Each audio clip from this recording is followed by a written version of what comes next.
మన దేవుడు మన రక్షకుడైన యేసయ్య నామములో మీ అందరికీ శుభాలు తెలియజేసుకుంటున్నాను.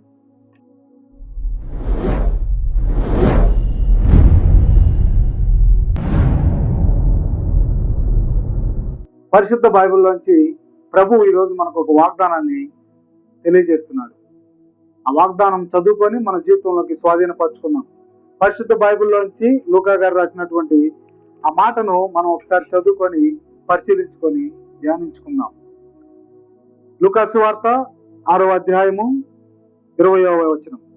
అంతటా ఆయన తన శిష్యుల తట్టు పారచూసి ఇట్లా నేను, పేదలైన మీరు ధన్యులు, దేవుని రాజ్యం మీది.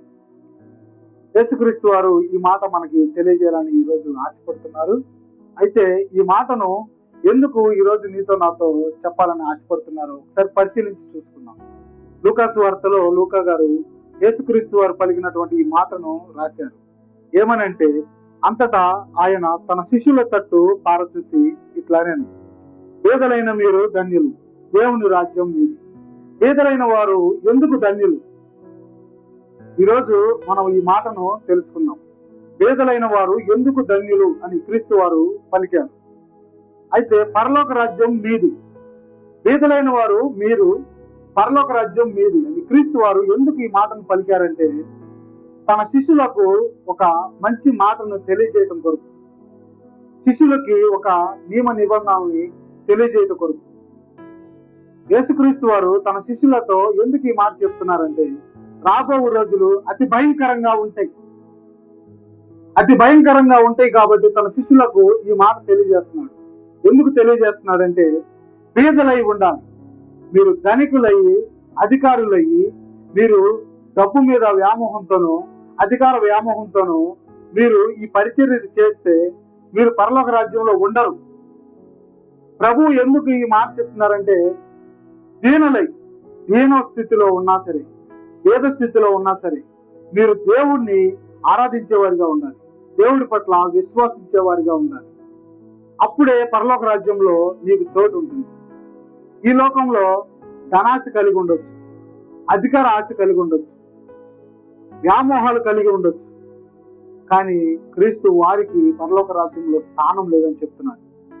ఈరోజు పరలోక రాజ్యంలో ఎవరికి స్థానం ఉందంటే, పేదలైన వారికి, పేద స్థితిలో ఉన్నట్టు వారికి, పేద స్థితిని కలిగి ఉన్న వారికి పరలోక రాజ్యం వారిదని చెప్పేసి దేవుడు తెలియజేస్తున్నాడు. ఈరోజు ఈ మాట మనం బాగా పరిశీలించుకోవాలి. పేదలై ఉండాలంటే ఎలా ఉండాలి? ధనికులై ఉండాలంటే ధనం కలిగి ఉండాలి. అధికారులై ఉండాలంటే మనకు అధికారం కలిగి ఉండాలి. మన సమాజంలో అధికారం అంటే మనకి ఎమ్మెల్యేలు, ఎంపీలు, చంద్రబాబు నాయుడు గారు లాంటి సీఎం ఆ పదవిని కలిగి ఉన్న వారిని అధికారులు అంటాం. అయితే ఇక్కడ దేవుడు అంటున్నాడు, అధికార వ్యామోహం ఉన్నవారు, డబ్బు మీద వ్యామోహం ఉన్నవారు పరలోక రాజ్యంలో స్థానం లేదు. పేదలై ఉన్నవారే ధన్యులు, వారికి పరలోక రాజ్యంలో స్థానం ఉందని చెప్పేసి దేవుడు ఇక్కడ స్పష్టంగా చెప్తున్నారు. అయితే పేదలైన వారు ఏమి కలిగి ఉంటే క్రీస్తు వారిని పరలోక రాజ్యంలోకి ఆహ్వానిస్తారో చదువుకుందాం. 6వ అధ్యాయము 27వ వచనం నుంచి చదువుకుందాం. వినుచున్న మీతో నేను చెప్పుదేమనగా, క్రీస్తు అక్కడ వినుచున్న వారికి చెప్తున్నారు. ఏం చెప్తున్నారంటే, పేదలై ఉన్న వారికి ఎటువంటి అర్హతలు ఉండాలి అనేది ఇక్కడ స్పష్టంగా తెలియజేస్తున్నారు. మీ శత్రువును ప్రేమించుడి. క్రీస్తు ఒక మాట తెలియజేస్తున్నారు, నీ శత్రువును నువ్వు ప్రేమించు. నీ శత్రువును నువ్వు ప్రేమించిన రోజు నీవు దేవునితో పరలోక రాజ్యంలో ఉంటావు. దేవుడు ఒక మాట తెలియజేస్తున్నాడు, నిన్ను వల్లే నీ పొరుగు వారిని ప్రేమించు. అవును, నిన్ను వల్ల నీ పొరుగు వారిని ప్రేమించిన రోజు నీ పరలోక రాజ్యంలో ఉంటావు. అందుకే క్రీస్తు ఈ మాట చెప్తున్నాడు, నీ శత్రువుని ప్రేమించు. నీ శత్రువుని ప్రేమించని ఎడల నీవు పరలోక రాజ్యంలో ఉండవు. అయితే ఇంకో మాట కూడా చెప్తున్నారు, ఆ మాట కూడా చదువుకున్నాము. మిమ్మల్ని ద్వేషించే వారికి మేలు చేయండి.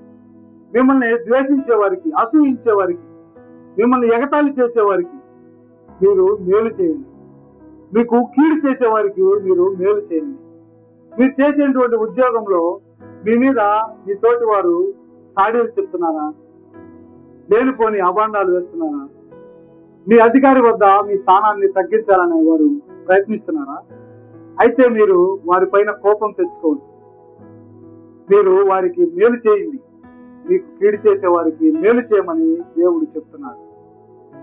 అట్లా కలిగి ఉంటే మీరు పేదలై ఉండి దేవుని రాజ్యంలో స్థానాన్ని సంపాదించుకుంటారు. అయితే ఇంకో మాట కూడా రాయబడింది, అది కూడా చదువుకుందాం. నిన్ను ఒక చెంప మీద కొట్టువాని వైపుకు రెండవ చెంపను త్రిప్పుము. అయితే క్రీస్తు ఇంకో మాట కూడా తెలియజేశారు. ఎవరైనా కోపంతోనో లేదా అసూయతోనో మిమ్మల్ని ఒక చెంప మీద కొడితే తిరిగి మీరు వారిని కొట్టకండి. తిరిగి వారిని కొట్టకుండా ఒక చెంప మీద కొట్టారంటే రెండవ చెంపను కూడా చూపించండి. ఈ మాట మహాత్మా గాంధీ గారు కూడా చెప్పారు. ఒక చెంప మీద కొడితే రెండవ చెంపను చూపించమని. ఈ మాట గాంధీ గారి మాట కాదు, ప్రభు అయిన యేసుక్రీస్తు వారి మాట, నా రాజు మాట, నా దేవుని మాట. నిన్ను ఒక చెంప మీద కొడితే నువ్వు తిరిగి మరలా రెండో చెంపను తన వైపు చూపించు. అప్పుడు నీవు పేదవాడై ఉంటావు, దీన స్థితిలో ఉన్నావు, దేవుని రాజ్యంలో సంపాదించుకుంటావు, దేవుని రాజ్యంలో స్థానాన్ని సంపాదించుకుంటావు. యేసుక్రీస్తు వారు ఎన్నో మాటలు తెలియజేశారు. ఈ మాటలు చదువుతున్నప్పుడు మీకు పరలోక రాజ్యంలోకి మనం ప్రవేశించాలంటే మనకి ఏమి అర్హత కావాలి అని తెలియని వారు ఈ లూకా సువార్త 6వ అధ్యాయం 27వ వచనం నుంచి చదవండి. అప్పుడు మీకు అర్థమవుతుంది. క్రీస్తు మనకు ఒక మాదిరిని చూపించారు. నిన్ను నువ్వు తగ్గించుకో, నీవు పరలోక రాజ్యంలో హెచ్చించబడతావు.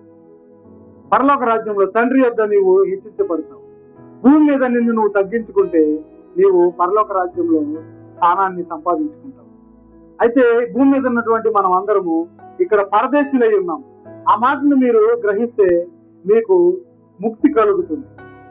మనము పరదేశులై ఉన్నాము. మన స్థానము ఈ భూమి మీద శాశ్వతం కాదు. మన స్థానము పరలోక రాజ్యంలో ఉంది.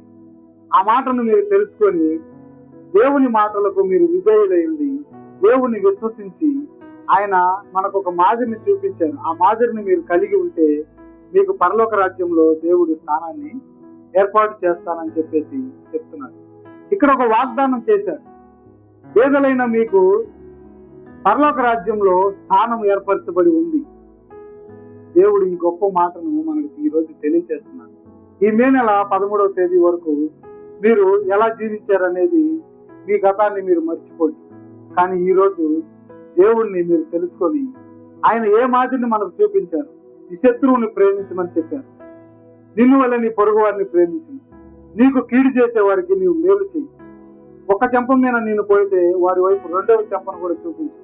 అప్పుడు వారికి అర్థమవుతుంది ఇతను ఇంత ఓర్పు సహనము ఎక్కడి నుంచి వచ్చింది, ఇతనికి ఎవరు నేర్పించారు, ఇంత క్రమశిక్షణ ఎవరు నేర్పించారు ఇతను కానీ ఎదుటి వారికి ఆలోచనలో పడేలా చేస్తుంది. అప్పుడు వారు కూడా నీ గురించి తెలుసుకొని నీవు ఎవరిని కలిగి ఉన్నావు అని తెలుసుకుంటారు. నీవు ప్రభువును కలిగి ఉంటే ఆ వ్యక్తి కూడా ఆ ప్రభు ఎవరు అని తెలుసుకోవడానికి ఆసక్తి కలిగి ఉంటాడు. అప్పుడు నీవు ఒక మానవుణ్ణి క్రీస్తు యొద్దకు తీసుకొచ్చిన వాడివై నీవు గొప్ప కార్యం చేసిన వాడిగా జీవగ్రంథంలో నీ పేరు లిఖించబడుతుంది. నీ కొరకు దేవుడు ఎప్పుడు వేచి ఉన్నాడు. నీవు పరదేశివై ఉన్నావు కాబట్టి పరలోక రాజ్యంలో నీవు స్థానాన్ని కొరకు దేవుడు నీకు ఒక స్థానాన్ని ఏర్పరచడం కొరకు అనుదినము ఆయన అక్కడ శ్రమిస్తూ ఉన్నాడు. నీవు క్రీస్తును కలిగి ఉంటే పేదవాడివైగా జీవిస్తూ ఉంటే ఈ లోకంలో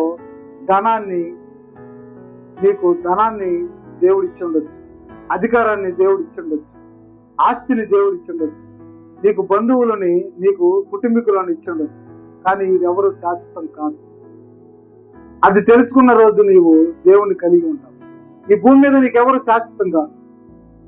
దేవుడు అందుకే చెప్తున్నాడు, పరలోక రాజ్యం మీది, పరలోక రాజ్యం మీది. తండ్రి యొక్క మీకు ఒక రాజ్యాన్ని నేను ఏర్పాటు చేస్తున్నాను.